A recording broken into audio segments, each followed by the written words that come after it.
Radio city પરથી હું છું તમારી સાથે આરજે આરતી. દરરોજ સવારે 7 થી 11 તમે મને રેડિયો સિટી પર સાંભળો છો. લગભગ રેડિયો પરની આ મારી 8મી ઉત્તરાયણ હશે જ્યારે હું સતત કહું છું કે આપણે પાકી દોરી જે વાપરીએ છીએ, કાચની દોરી, એ ના વાપરવી જોઈએ, એની જગ્યાએ કોટનનો દોરો વાપરવો જોઈએ. મને પોતાને પણ તમારી જેમ પતંગ ચગાવવાનો બહુ જ શોખ છે, પણ આજ દિવસ સુધી જ્યાં સુધી હું જીવદયા ચેરિટેબલ ટ્રસ્ટમાં નહોતી આવી ત્યાં સુધી મને નહોતી ખબર કે આપણી એ પતંગ ચગાવવાની મજા પાછળ કેટલા પક્ષીઓ ઘાયલ થાય છે અને કેટલી ખરાબ રીતે ઘાયલ થાય છે. અત્યારે જીવદયા ચેરિટેબલ ટ્રસ્ટના પિજન રિકવરી વોર્ડમાં આપણે છીએ. બિલકુલ એવી જ હોસ્પિટલ જેવી મારા અને તમારા માટે હોય છે. આ પિજન રિકવરી વોર્ડ છે અને અહીંયા એ બધા જ કબૂતરો જે અત્યાર સુધી ઘાયલ થઈ ગયેલા છે અને હવે રિકવરી લઈ રહ્યા છે અને અત્યારે સતત સવારથી નવા બર્ડ્સ આવી રહ્યા છે.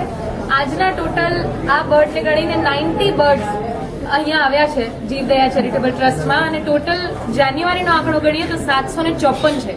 ગયા વર્ષે 3000થી પણ વધારે પક્ષીઓ જીવદયા ચેરિટેબલ ટ્રસ્ટે કરેલા છે અને એમની એક જ વિનંતી છે કે આપણે બધા ભલે પતંગનો તહેવાર ઉજવીએ પણ કમસે કમ સવારે 8 વાગ્યા પહેલા અને સાંજે 5 વાગ્યા પછી જ્યારે પક્ષીઓના આવવા જવાનો મેક્સિમમ એ સમયમાં ટાઈમ હોય છે ત્યારે કમસે કમ પાકી દોરીનો ઉપયોગ ના કરીએ, એ સમયમાં પતંગ ના ચગાવીએ.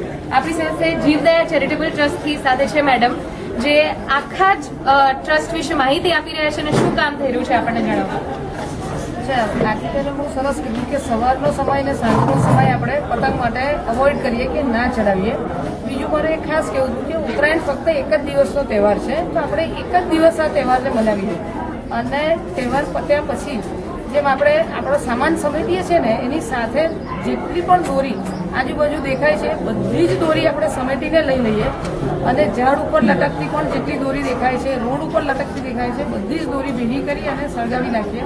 કારણ કે આ એક દિવસની 14મી જાન્યુઆરીની ઉત્તરાયણ મારે ત્યાં તો 75 દિવસનો પ્રોજેક્ટ લઈને આવે છે અને સતત આવે છે. સતત બર્ડ્સ પક્ષીઓ આવ્યા જ કરે છે અને પછી એ બધા જ પક્ષીઓ દોરીમાં ફસાઈને, ઝાડ પર લટકતી દોરીમાંથી ફસાઈને આવે છે.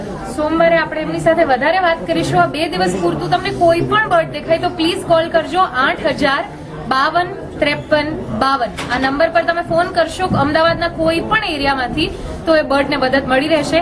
આવી રીતે ઉત્તરાયણ ઉજવશું તો મને અને તમને પણ મજા આવશે અને પક્ષીઓ પણ ઘાયલ નહીં થાય. રેડિયો સિટી પરથી હું છું આરતી અને ઉત્તરાયણ પર માત્ર આટલું પણ યાદ રાખશું તો I think it will be a great festival for all of us. Thank you. रग रग में अहमदाबाद सिटी FM बोले तो Radio City, Radio City.